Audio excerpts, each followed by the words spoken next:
David Copperfield by Charles Dickens. Chapter 19. I look about me and make a discovery. My aunt and I had held many grave deliberations on the calling to which I should be devoted. For a year or more, I had endeavored to find a satisfactory answer to her oft-repeated question, what would I like to be? But I had no particular liking that I could discover for anything. "Trot! I tell you what, my dear," said my aunt one morning in the Christmas season when I left school. "A little change and a glimpse of life out of doors may be useful in helping you to know your own mind and form a cooler judgment. Suppose you were to take a little journey now.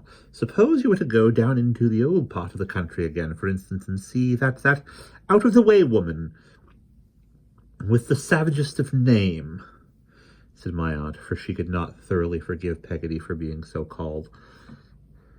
"Of all things in the world, aunt, I should like it best." "Well," said my aunt, "that's lucky, for I should like it too." In pursuance of my aunt's kind scheme, I was shortly afterwards fitted out with a handsome purse of money and a portmanteau, and tenderly dismissed upon my expedition. I went to Canterbury first, that I might take leave of Agnes and Mr. Wickfield. Agnes was very glad to see me, and told me that the house had not been like itself since I had left it. "I'm sure I am not like myself when I am away," said I. "I seem to want my right hand when I miss you, though that's not saying much.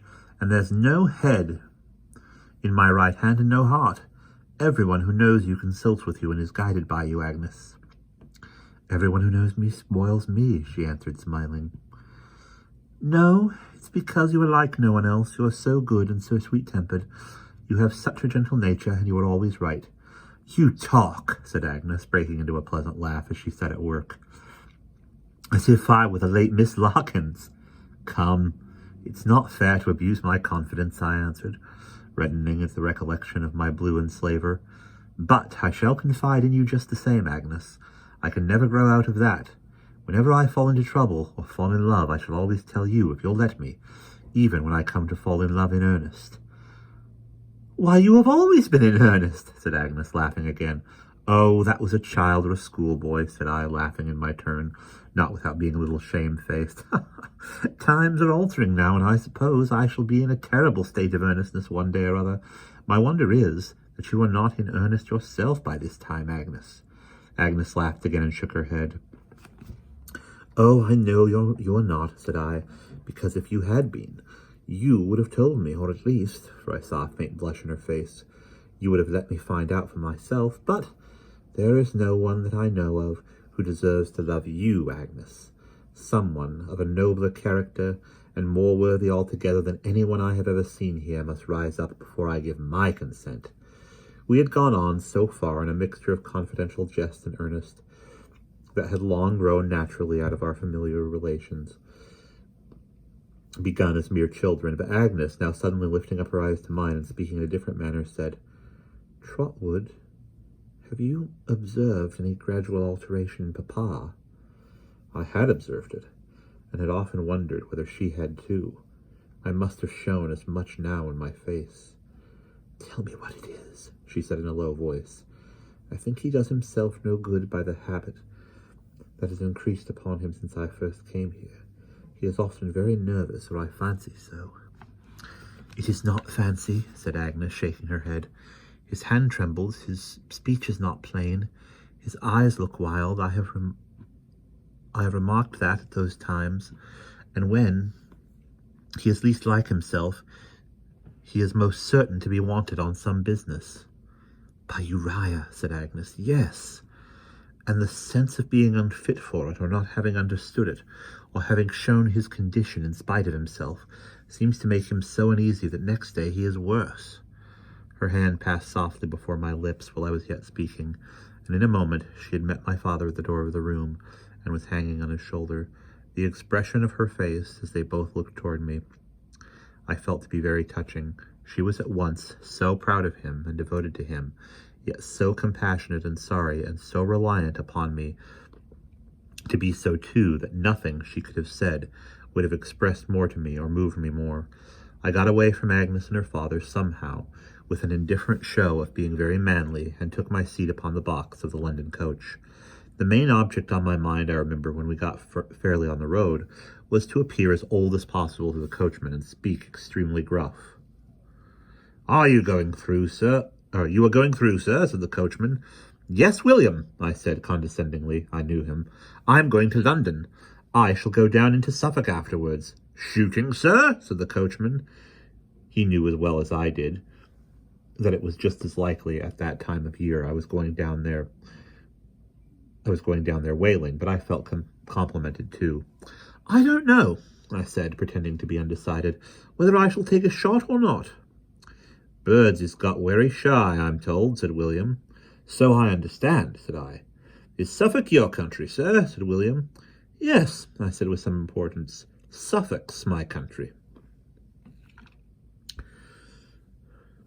It was curious and interesting to be sitting up there, behind 4 horses, well-educated, well-dressed, and with plenty of money in my pocket, and to look out for the places where I had slept on my weary journey.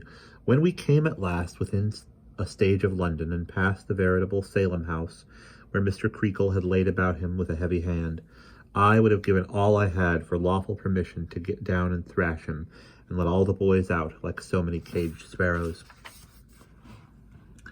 We went to the Golden Cross at Charing Cross, then a mouldy spot of establishment in a close neighborhood. A waiter showed me into the coffee room, and a chambermaid introduced me to my small bedchamber, which smelt like a hackney coach and was shut up like a family vault. I was still painfully conscious of my youth, for nobody stood in any awe of me at all. "Well now," said the waiter in a tone of confidence, "what would you like, young gentleman? Likes poultry in general? Have a fowl?" I told him as majestically as I could that I wasn't in the humor for a fowl. "Ain't you?" said the waiter. "Young gentleman is generally tired of beef and mutton. Have a veal cutlet?"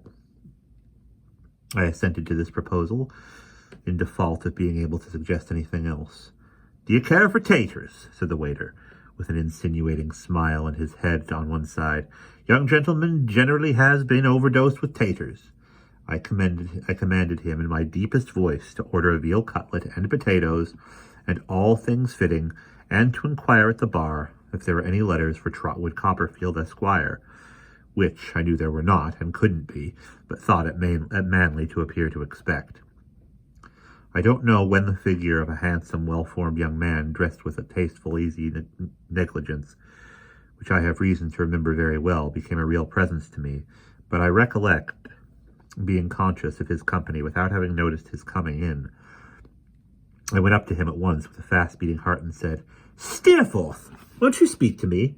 He looked at me just as he used to look sometimes, but I saw no recognition in his face. "You don't remember me, I'm afraid," I said. "My God!" he suddenly exclaimed. "Is it little Copperfield?" I grasped him by both hands and could not let them go, but for very shame, and the fear that it might displease him, I could have held him round the neck and cried, "I never was so glad, my dear Steerforth. I am so overjoyed to see you." "And I rejoice to see you too," he said, shaking my hands heartily. "Why, Copperfield, old boy, don't be overpowered." And yet he was glad too, I thought, to see how the delight I had in meeting him affected me. I brushed away the tears that my utmost resolution had not been able to keep back, and I made a clumsy laugh of it, and we sat down together side by side. "Why, how do you come to be here?" said Steerforth, clapping me on the shoulder. "I came here by the Canterbury coach today. How do you come to be here, Steerforth?" "Well, I am what they call an Oxford man," he returned. "That is to say, I get bored to death down there periodically, and I'm on my way now to my mother's. You're a devilish amiable looking fellow, Copperfield. Just what you used to be. Now I look at you, not altered in the least." "I knew you immediately," I said, "but you are more easily remembered." He laughed as he ran his hand through the clustering curls of his hair. "My dear young Davy," he said, clapping me on the shoulder, "you are a very daisy. The daisy of a field at sunrise is not fresher than you are. How naughty you, sir." This was addressed to the waiter, who had been very attentive to our recognition at a distance, and now came forward deferentially. Where have you put my friend Copperfield? Said Steerforth. Beg your pardon, sir. Where does he sleep? What's his number? You know what I mean, said Steerforth. Well, sir, said the waiter with an apologetic air, Mr. Copperfield is at present in 44, sir. And what the devil do you mean, retorted Steerforth, by putting Mr. Copperfield in a little loft over the stable? Why, you see, we wasn't aware, sir, returned the waiter, still apologetically, as Mr. Copperfield was anyways particular. We can give Mr. Copperfield 72, sir, if it would be preferential. Next you, sir. Of course it would be preferential, said Steerforth, and do it at once. The waiter immediately withdrew to make the exchange. Steerforth, very much amused at my having been put into 44, laughed again, and clapped me on the shoulder again, and invited me to breakfast with him next morning at 10 o'clock, an invitation I was only too proud and happy to accept. And that is the end of chapter 19.